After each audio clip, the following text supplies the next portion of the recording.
Welcome to the Valentine's Day breakout. To set up for the breakout, you will need to leave out for the students to find the UV light, the graph page, the question page that goes with the graph page, the hearts that have messages on them. These are either printed or store-bought with messages painted on them. The red decoder clue. This will also have the red and yellow X's and O's all over it. The cupcake clue, the tops and bottoms.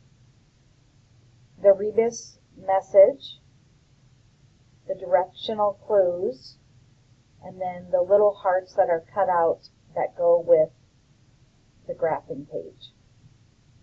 In the small lock box with the 3-digit lock, the students should find the candy hearts that they are going to graph here, the rebus ABC code, and the red decoder that comes with the breakout kit. The large box should have the 4-digit lock, the word lock, the key lock, and the directional lock. It is up to you if you'd like to put prizes or anything else inside of the large breakout box. So to play the game, the students would probably, after looking through the clues, they would solve the cupcake clues where they would match the top piece to the bottom piece. Using the UV light, they would shine it in this area and see the words first, second, and third written on the cupcakes. That will give them the answer of 672, which will open the small lock box.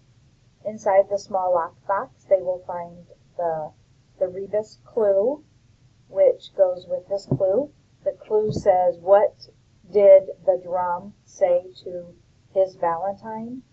And the answer is, my heart beats for you. The word beats is the answer to the 5-digit or the 5-letter lock.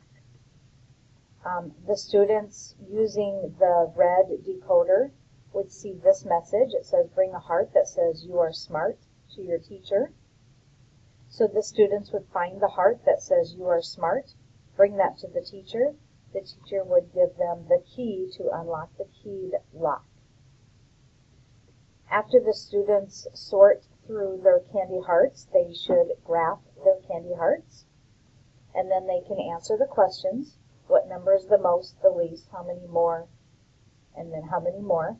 The students should find the correct number and place it on top of the black circles, or the black hearts, and then they will notice that 8174 does not work for the number lock. But if they look at the color of the X's and O's, they will see that 7481 does unlock the number lock.